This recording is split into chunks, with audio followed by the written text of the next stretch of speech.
حضرت مرزا غلام احمد قادیانی مسیح موعود علیہ الصلوۃ والسلام کی آمد سے اسلام کی نشت ثانیہ کی بنیاد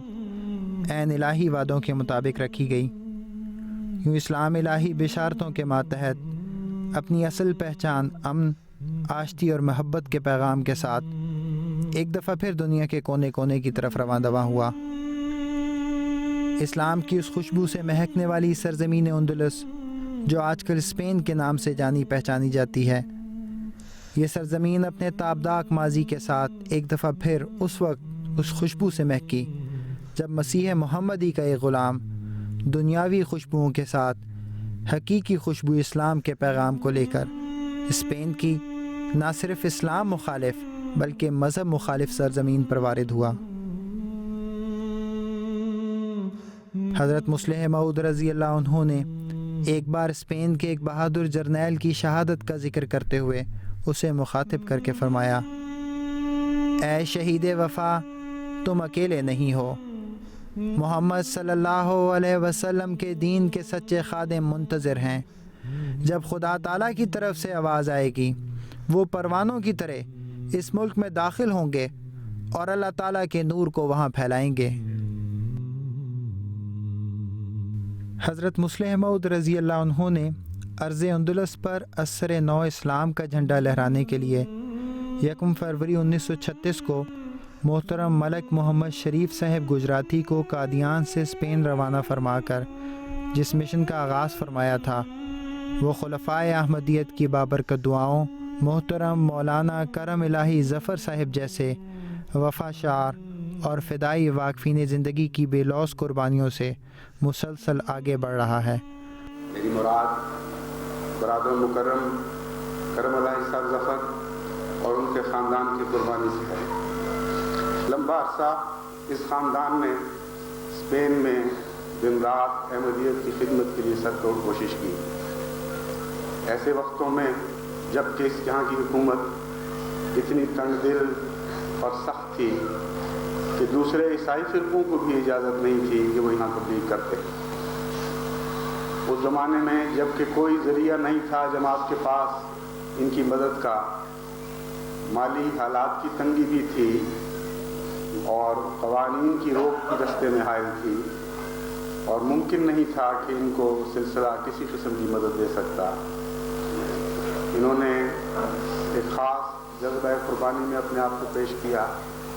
اور حضرت مصلح موعود نے اس قربانی کو قبول فرمایا۔ آپ نے قبول فرمایا اور اللہ کی محبت کی نظر نے بھی قبول فرمایا، اور آج اس قربانی کا ایک پھل ہے جو ہم اس کے اس کی شیرینی سے لذت یاب ہو رہے ہیں۔ بہت عرصہ پہلے مجھے اسپین میں آنے کا موقع ملا اور میں نے اپنی آنکھوں سے وہ نظارہ دیکھا جو ہمیشہ کے لیے میرے دل پہ نقش ہو گیا۔ ایک معمولی چھوٹی سی ریڑھی تھی جس پر خود عطر بنا کر وہ عطر بیچ کر اپنا گزارا بھی کرتے تھے اور تبلیغ کا کام بھی کرتے تھے۔ اسپین کی سرزمین کی قسمت اس وقت کیا ہی قابل رشک تھی جب آقا دو جہاں حضرت محمد مصطفیٰ صلی اللہ علیہ وسلم کے کامل غلام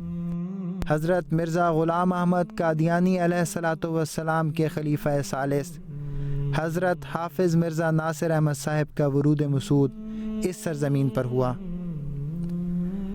حضرت خلیفۃ المسیح ثالث رحمہ اللہ جب 1970 میں اسپین تشریف لائے تھے تو غرناطہ قیام کے دوران ایک رات ایسی آئی جب کہ حضور نے عرش تک پہنچنے والی تڑپ اور سوز کی حامل دعا کی۔ صبح کے وقت حضور کو اللہ تعالیٰ نے الہام فرمایا، مَن يَتَوَکَّلْ عَلَى اللَّهِ فَهُوَ حَسْبُهُ إِنَّ اللَّهَ بَالِغُ أَمْرِهِ قَدْ جَعَلَ اللَّهُ لِكُلِّ شَيْءٍ قَدْرًا۔ جماعت احمدیہ کو اسپین میں تقریباً 750 سال کے بعد اسلام کی نشت ثانیہ کے دور میں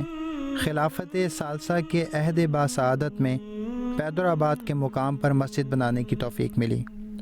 اور 9 اکتوبر 1980 کو وہ ساعت سعد آئی جب حضرت خلیفۃ المسیح ثالث رحمہ اللہ نے اپنے دست مبارک سے نہایت متضرعانہ دعاؤں کے ساتھ مسجد کا سنگ بنیاد رکھا اور اسے مسجد بشارت کے نام سے موسوم کیا۔ جماعت احمدیہ کی یہ مسجد اس خطے میں اسلام کے احیاء نو کے اس عظیم الشان انقلاب کا پیش خیمہ ہے جس کا ظہور خدا تعالیٰ کا منشا اور اس کی اٹل تقدیر ہے۔ خلفائے احمدیت کی آمد سے وابستہ یہ برکات کا سلسلہ اب تک جاری ہے۔ حضرت خلیفۃ المسیح الرابع رحمہ اللہ نے اپنے دور خلافت کے آغاز میں ہی اسپین کا دورہ فرمایا اور 10 ستمبر 1982 کو مسجد بشارت اسپین کا افتتاح فرمایا۔ اسپین کی مٹی کو اپنے آنسوں سے تر کریں، اتنے آنسو بہائیں کہ خدا کی تقدیر کی رحمتیں بارش کی طرح برسنے لگیں اس ملک کے۔ ہر آنسو سے وہ روحیں پیدا ہوں جو اسلام کے لیے ایک انقلاب کا پیغام دیتا ہے۔ دین احمد کا جو آج سالار ہے، تیر ہاتھوں میں اس کے نہ تلوار ہے، ساتھ فوجوں کی کوئی نہ یلغار ہے، ابن منصور کی ایک للکار ہے۔ سن 2005 میں اسپین کی قسمت ایک دفعہ پھر جاگ اٹھی جب حضرت خلیفۃ المسیح الخامس ایدہ اللہ تعالیٰ بنصر عزیز نے اس سرزمین کا دورہ فرمایا۔ آپ نے اس دوران اس خواہش کا اظہار فرمایا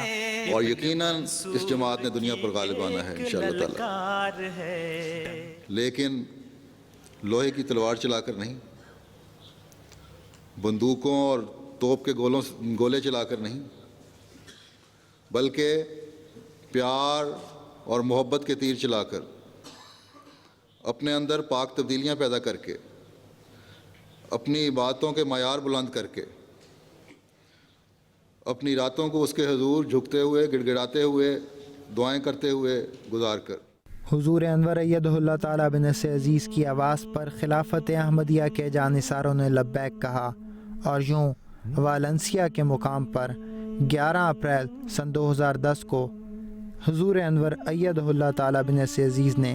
اپنے بابرکت ہاتھوں سے اسپین کی دوسری تاریخی مسجد کا سنگ بنیاد رکھا۔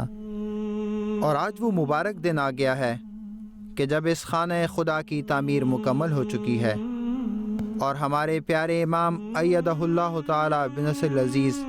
مسجد بیت الرحمن والنسیا اسپین کا افتتاح فرما چکے ہیں۔